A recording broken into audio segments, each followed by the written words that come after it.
임을 찾아가는 여정, 백일완독 가이드북 생활성경 79번째입니다.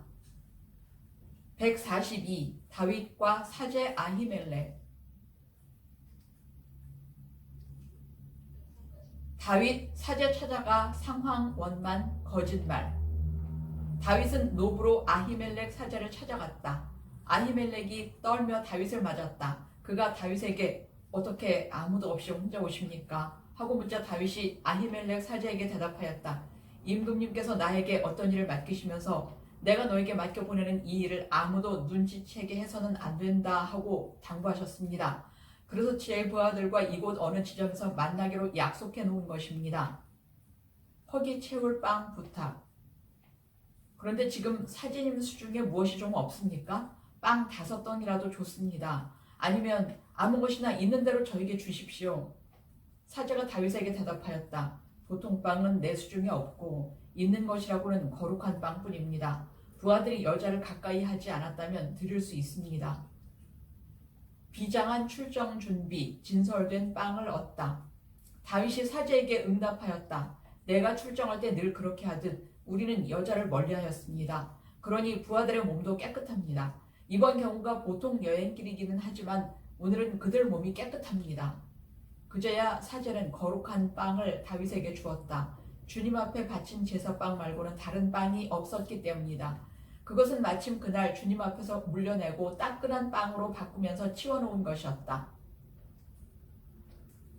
비상무기를 마련. 다윗은 이어 아히멜렉에게 물었다. 지금 혹시 사제님께 창이나 칼이 없으신지요? 임금님께서 맡기신 일이 너무 급해 칼은 물론 다른 무기도 가져오지 못했습니다. 사제가 대답하였다. 장군께서 엘라 골짜기에서 쳐 죽인 필리스티아 사람 골리앗의 칼이 있습니다. 보자기에 싸서 에봇 뒤에 두었는데 그것이라도 가지려면 가지십시오. 이곳에 그것 말고 다른 무기라고는 없습니다. 다윗이 말하였다. 그만한 것이 어디 또 있겠습니까? 그것을 나에게 주십시오. 사울의 신하 도획. 위험한 인물 암시. 그런데 그날 거기에는 사울의 신하 하나가 주님 앞에서 부득이 머물러 있어야 했다. 그는 에돔 사람으로 이름은 도액이었는데 사울의 목자들 가운데 우두머리였다. 다윗 갓 임금 도피 신하들 알아보다. 다윗은 일어나 그날로 사울에게서 달아나서 갓 임금 아키스에게 갔다. 아키스의 신하들이 그에게 말하였다. 이 사람은 그 나라 임금 다윗이 아닙니까? 그를 두고 사람들이 춤추며 이렇게들 노래하지 않았습니까? 사울은 수천을 치셨고 다윗은 수만을 치셨다네.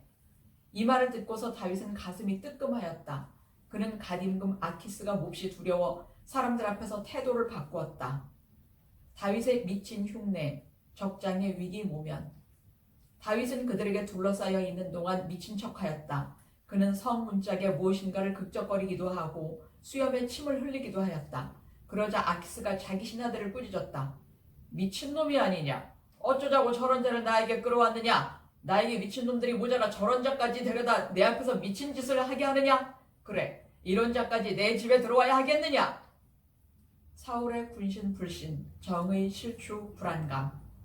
사울이 다윗과 그 부하들이 나타났다는 소식을 들었다.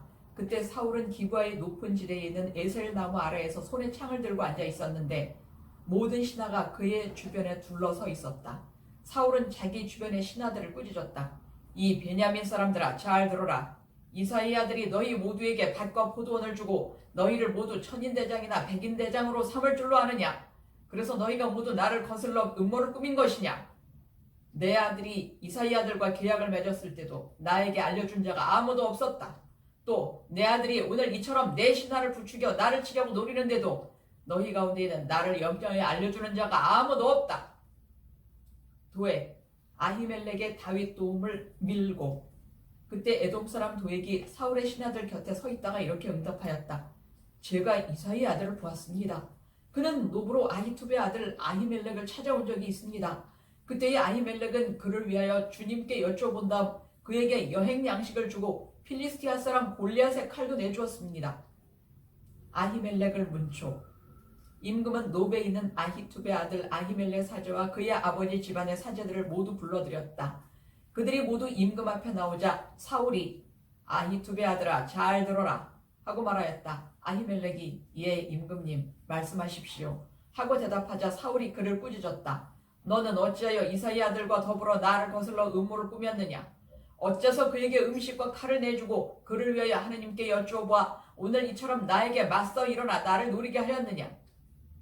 순진한 사제 답변, 자신의 결백 호소. 아히멜렉이 임금에게 대답하였다. 임금님의 신하들 가운데 다윗만큼 믿을 만한 사람이 어디 있습니까? 그는 임금님의 사위이자 경호대장이며 또 궁궐에서 존경받는 사람이 아닙니까? 그리고 그를 위해 하느님께 여쭈어보는 일을 제가 오늘에 와서야 시작한 것입니까? 결코 그렇지 않습니다. 그러니 임금님께서는 이 일의 책임을 이 종이나 이 종의 아버지 집안 전체에 지우지 말아 주십시오. 이 종은 작건 크건 이 모든 일에 관해 아는 바가 없습니다. 사울, 아히멜렉과 일족 처형을 명령. 그러나 임금은 너 아히멜렉과 내 아비의 온 집안은 죽어 마땅하다 하고 말하였다. 임금은 자기 주변에 둘러선 호위병들에게 명령을 내렸다. 돌아서서 주님의 이 사제들을 죽여라. 그들은 다윗과 손을 잡고 그가 달아난 것을 알면서도 내게 알려주지 않았다. 그러나 임금의 신하들은 감히 손을 들어 주님의 사제들을 치려고 하지 않았다. 도의 명령을 이행한 아들 다윗 도피. 임금이 도에게 네가 돌아서서 이 사제들을 쳐라 하고 명령하자 에돔 사람 도액은 돌아서서 그 사제들을 쳤다. 그날 그는 아마코 에봇을 걸친 사람 85명을 죽였다. 사울은 그 사제들이 살던 성읍 주민들도 칼로 쳐 죽였다. 남자, 여자, 어린아이와 젖먹이, 소와 나귀와 양들까지 모두 칼로 쳐 죽였다. 그런데 아히투베 손자이며 아히멜렉의 아들 한 사람이 목숨을 건져 다윗에게 달아났다. 그의 이름은 에브야타르였다. 그는 다윗에게 사울이 주님의 사제들을 죽였다는 소식을 전하였다. 다윗의 죄책감과 앞날 대책을 강구. 다윗이 에브야타르에게 말하였다. 그 에돔 사람 도액이 그날 거기에 있었는데 그가 틀림없이 사울에게 보고하리라 짐작하였소. 당신 아버지 집안이 모두 목숨을 잃은 것은 바로 내 탓으로 돌려야 하오. 무서워하지 말고 여기서 나와 함께 있도록 합시다. 사실 당신 목숨을 노리는 자는 바로 내 목숨을 노리는 것이니 나와 함께 있으면 안전할 것이요.